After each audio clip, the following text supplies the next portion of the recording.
Turn it up. It's The Record Machine with your host, Jimmy Howell.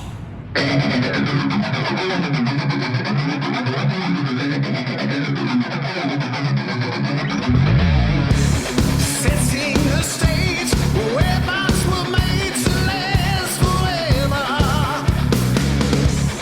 Turning the page where we were in the game together. No change for the worse will make things get better. 'Cause we're really in for everything we've said and done. So why don't you come and join the ride? Let's take a chance and feel alive. Back in the days, all we had were the worlds between us. Back in the days, we believed that the world could save us. Back in the days, where we lived our lives in blind faith, 'cause we know we can't walk the road on our own.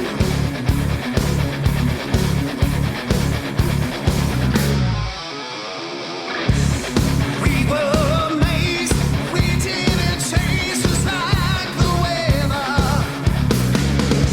Electric the face, all for one like the birds of a feather. Written in words, the ink on the letter. Where we lived inside community, where everyone knew right from wrong. Back in the days, all we had were the worlds between us. Back in the days, we believed that the world could save us.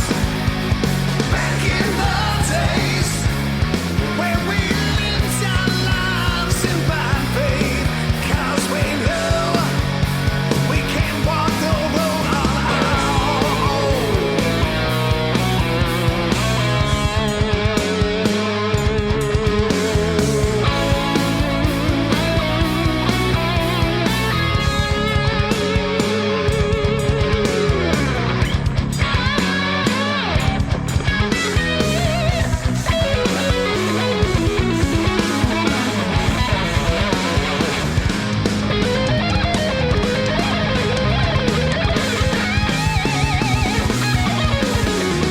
Back in the days, all we had were the worlds between us. Back in the days, we believed that the world could save us. Back in the days, where we lived our lives in blind faith, 'cause we know we can't walk the road on our own.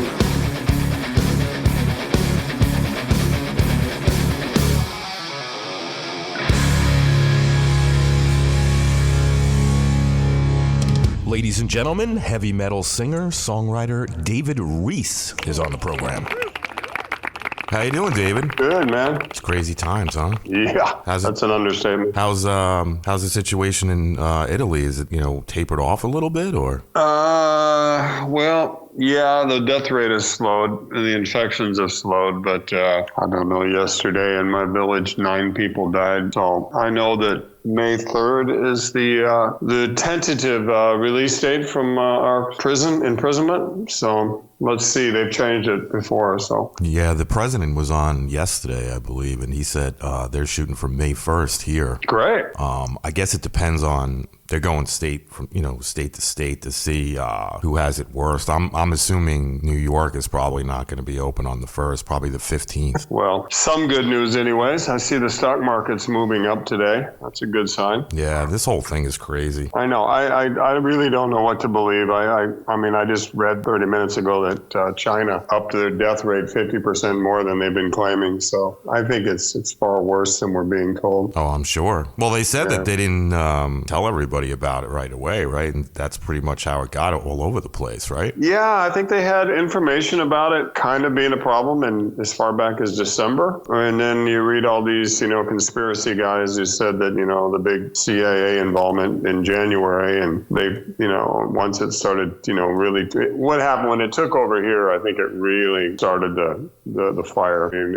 I was in the village called, it's Cadonio, actually, where the first reported case was. That's about 30 minutes from us. And I had actually been in the studio doing some vocal recording at a music school, and got a call after I did like 5 days there. And like that week, end of that week, I got a call that they were closing the city down because of some weird flu and the bridge to my village. So I had the record release parties on the 13th of March in Germany, and we were planning to drive there. My wife and I, we had 2 shows, 13th and 14th. And they were talking about closing the north of Italy. And 1 week before, literally, wow, 7 p.m., they went on nationwide TV and all over the internet that the north of Italy was completely locked down, so no travel outside of the country. Now, is your wife from Italy? Yeah. Wow. And she works in the government. And honey, it was like that week, right? You had the 2 emergency meetings that week. That week, she was called in and spent, I think, Friday, Saturday, and Sunday with the mayor, and everybody was wearing masks because it was just total panic. Wow. So it was nuts. I mean, it went from like,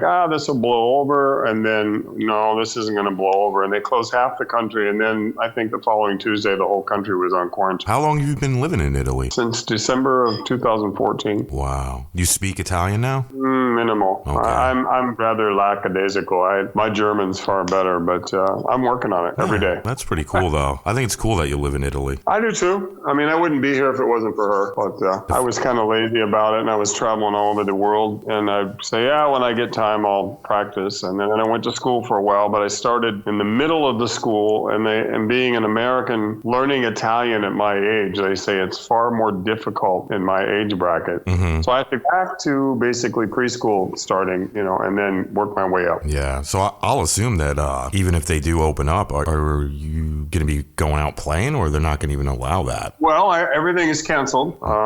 Every day I get another, nope, we're not playing. I had, let's see, yesterday, September was canceled because, of course they canceled Wacken, which was up until August 31st in Germany, no live shows or festivals. So my shows in December were the 4th and 5th that week. So all those promoters called me yesterday because I think they all got a government notice that we're possibly going to lock down till the end of August. Wow. And I was kind of expecting it. And then, of course, yesterday I got 3 or 4 cancellations and postponements moved to, I have 1 show in Spain that was supposed to be June 6th. That's been moved to December 5th. And that may not even happen. We don't know. Yeah, this is terrible. It's really messing with a lot of people. Oh, not only, just think of all the vendors, the T-shirts for the big festivals that were printed for Wacken, hotels for the festivals I was doing. All these promoters are going, oh my God, we got to find an open venue now and try to make sure the hotels will do it or return the money. Mm-hmm. Frightened because if they reschedule the show and then they put on the quarantine again, then they lose again. And then you've got all,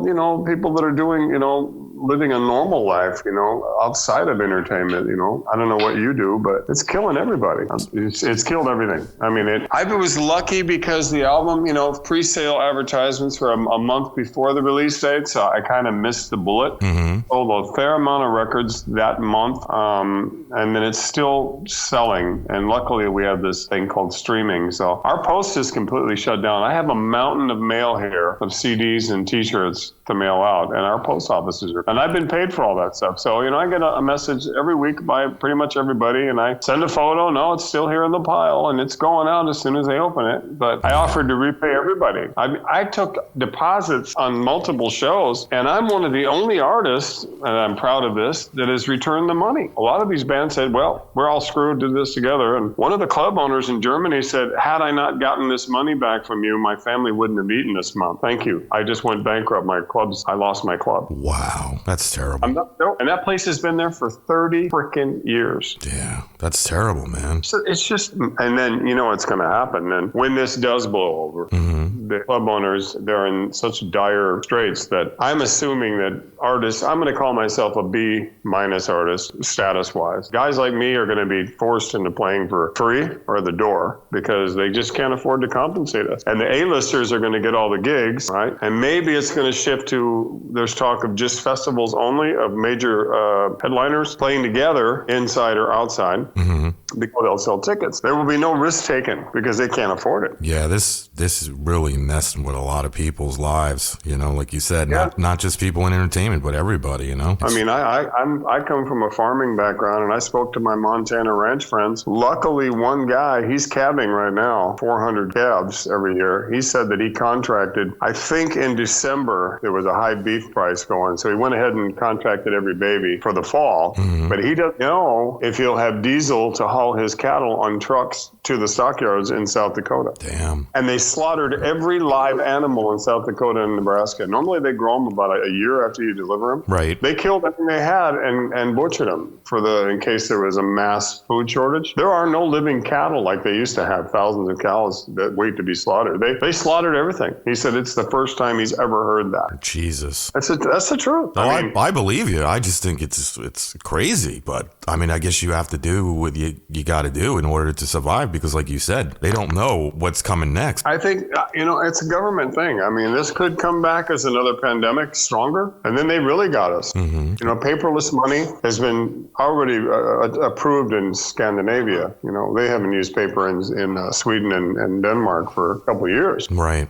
Try to travel in those countries with cash and buy gas, you're screwed. I mean, so it's all part of the digitized money thing. I mean, it's kind of scary. I know. It's nuts. I've never in my wildest dreams would I have thought that 2020 was going to start out like this. I survived the LA riots. I was there. I survived the Northridge earthquake, a few others, but I saw pandemonium after the Rodney King thing and all that with the riots. I lived right in the middle of it. I thought this is, Armageddon. And then had the National Guard in my front yard basically for a week. And then that same year in LA, we had the Malibu fires, and then we had the Northridge earthquake, which was across the hill from me because I was in West Hollywood, and that hit Northridge in the valley in Van Nuys. So it really pounded my house. I mean, it destroyed everything. I believe it. I remember all the things that you just mentioned. I remember all of that. I mean, I was younger, but I remember it. And that's when I said, that's it for music for me.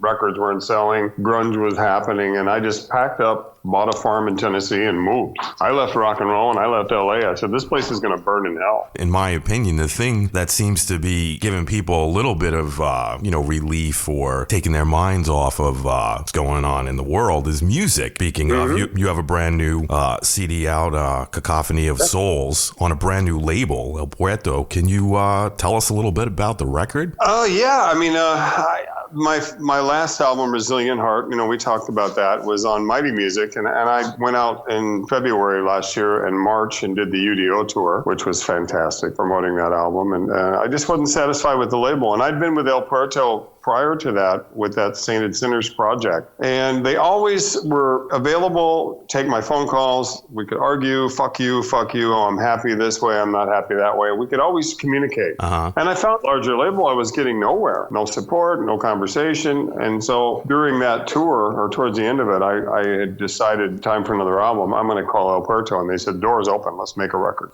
So I had written Cacophony of Souls. That song was written in 2017-ish. I'd already kind of had that ready. And the two guitar players that were on the Resilient Heart album have quit right after the U.D.O tour. They weren't cut out for it. Okay. And Andy Susemihl, of course, he and I have done 4 or 5 albums together, and we've known each other since my days with Accept. He was playing with U.D.O. We had met in Stuttgart at a U.D.O show that I was doing, and I just had this feeling like I need to get back with him. So, yeah, that's how that all came back together. They left the band, and then I called Andy. I said, I need a guitar player. He said, I'm there, dude. Where are we going? So we went to the north of Denmark and did some festivals and finished out, I think, end of October last year. You have a few lineup changes in the band. You went from 2 guitarists to 1 guitarist, and Absolutely. Who are the other guys that joined on? Same guys as Brazilian Heart. It's Malta on bass, and the drummer on the album Brazilian Heart, his name was Philip. He's a studio, and we tried him live, and he was just a studio guy. He wasn't a live guy. Okay. Amazing in the studio, not good in live. Some guys can't do both. And we tried a few Danish guys and stuff doing the tour that didn't really fit. So I called Ali Del Vecchio. So I need a drummer, dude, now. And he had recommended Andrea Gianangeli. So Andrea did the final of the tour, Brazilian Heart, and that's how I kind of decided he's the right guy for me. So he played on this album, Cacophony of Souls. And Malta and I have been together, the bassist, 4 or 5 albums now. I mean, we go back a long way. Yeah, no, he's definitely great. I love Andy too. I mean, you hear the riffs, man, on this album. He's phenomenal, Andy. I knew, him and I when I came back to music, we did Universal Language, my first solo album. He and I wrote it. He produced that, and he's come so far as a producer. He produced, arranged, and mixed this album. And if you listen to those first few albums we did together, and when he's doing now, it's like he took a different spaceship and he's another alien. I mean, his guitar playing too. A guy like Andy he could play Strangers in the Night, UFO, front to back to front, right? As a kid, he's got Gary Moore. He's got all those influences, but he also has the one thing that a lot of people don't have: his own style. And on this album, I cannot say enough about him. Incidentally, today he released his first single, "Burning Man," from his new solo album coming out. It's on the internet. He's got a new album coming out. So the guy's nonstop, and we've been best of friends for over 30 years. That's great. So he had to get back together, and I think the proof is on this record. I'm so happy with this album. I love the album. I think every song from the first to the last is brilliant. What's your favorite one on the album, and why? Oh God, Chasing the Shadows, the opening track. Andy and I had written that song, believe it or not, 5 years ago or so, and we were going to put it on an album, and the stupid record company put it on the track list, but didn't print it on the disc. Andy went apeshit. It was such a great song, and we had Stefan Schwarzman on drums on it. I mean, he just nailed it. I mean, it was great. So we got together and said, we after doing the U.D.O tour, I knew playing the Eat the Heat things live and on that tour and doing some of the heavier songs from Brazilian Heart, my fans were saying, can we kind of get back to this Eat the Heat thing, heavy D Train, blah, blah, blah. So when I discussed it with Andy, he said, you know what, we've got a good template. We've got Cacophony of Souls and we've got Chasing the Shadows. Let's re-record it, Chasing the Shadows. But as my favorite right now, I got to Judgment Day. There's something about that song and Collective Anesthesia. Those 2 songs. What about you? What are your favorite? Well, my first one, the one that really hit home for me, and I'll tell you why, Back in the Days. And the reason why I say that is because when I hear the song and I listen to the lyrics, it reminds me of sitting around back in the day and opening the albums up and looking at the liner notes and listening to every song. It just makes you feel like you're back in the day and you're enjoying the music, and that's what you're focusing on. I mean, that's a little bit of my Bangalore Choir style coming out there, that melodic. Back in the days, all we had were the words between us. Yep. And we'd sit around and have listening party. I mean, we'd sit with friends and put the needle down 100 times, right? Right. And that song I wrote with Martin Frank, who wrote Karma with me and 2 Coins and a Dead Man on Brazilian Heart. He sent me that riff, and I went, this is really cool. And for some reason, that title just popped in our heads, and we did with it and wrote that story about, what we were and what we are. Blood on Your Hands is another one I love. That comes from my influence of Judas Priest, of course. I spent a lot of time traveling on that U.D.O tour, and I had Firepower, the last Judas Priest album, and I studied it intensely.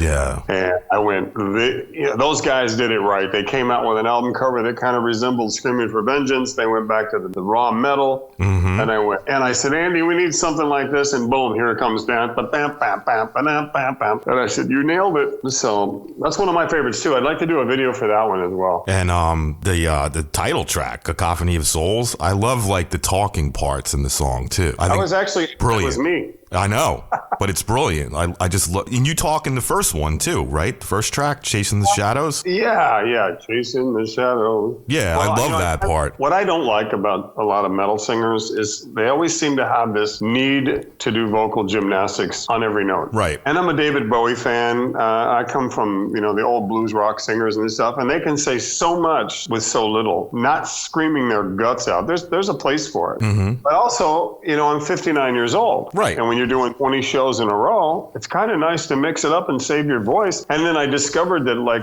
on Resilient Heart, Live Before You Die, I have that same kind of low vocal thing, and then it kicks into the heavy part like Cacophony does. And it's funny because Cacophony, I've been interviewed probably at least 3 times going, who's the guest singer on that track? And I'm like, that's me. And they're like, what? Mm-hmm. But yeah, I'm trying to kind of mix it up a little bit. Right. Now, track 7, Metal Voice it's called. Does Jimmy K really love that song? Well, yeah, and here's another one. It's another misconception or kind of a lie. That wasn't intentionally written for his show. And I know. But I'm like, but I think it's funny that it's called Metal Voice, and he has a show called The Metal Voice, and you're a guest on his show, quite often. Yeah, and of course he loved it, and he wanted it for the background music, and then of course you get into YouTube, and they say, no, you can't do it, you gotta pay. Uh-huh. And he wanted a soundtrack, and I said, hey, perfect. But that just kind of flew out of Andy's mouth when we were playing the riff, and raise your metal voice, and then I went, hey! Yeah, it's a great song. Yeah, it worked, Yeah, I'm sure. I actually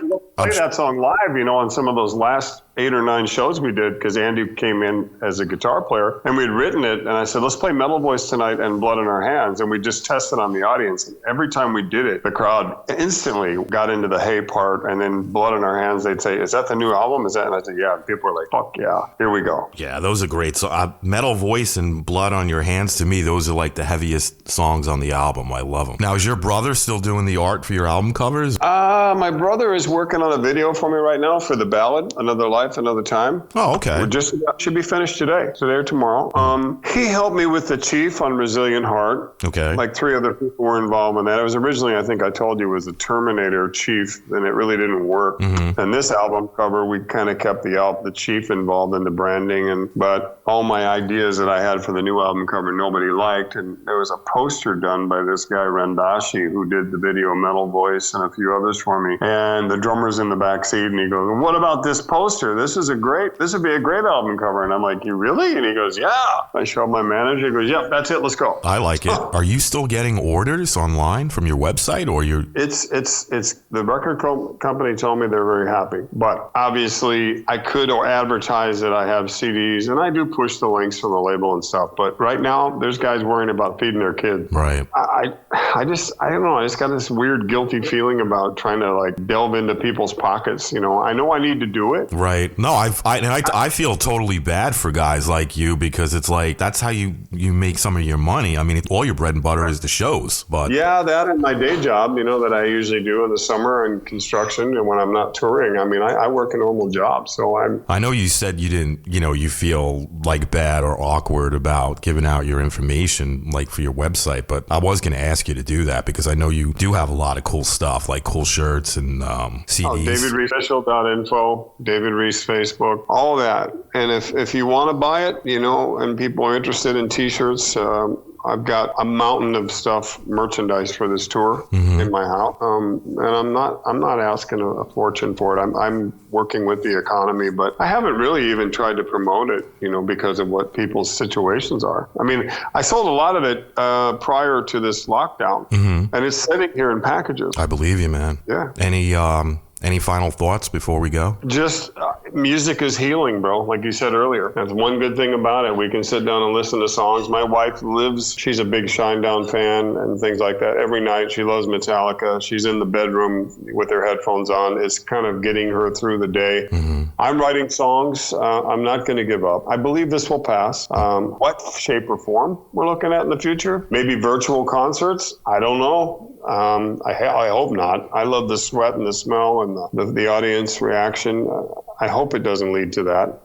But I'm not going to give up. And I thank everybody that that has bought my album. And if you continue to purchase, it's available in America, and you still have post moving there. NEH Records has it, Amazon, all those outlets for all the American fans. Because I'm seeing it on Facebook, and I ask them to post a photo of themselves holding the record, and I put it in my DavidReeceOfficial.info page, there's a rock and roll family section where I love to show bands. I mean, because without you guys, I'm nothing. Yeah. So, yeah, I mean, ordering for me in Europe right now, for my label in Germany, yeah, it can be delivered if you order from out of country. But from here, no.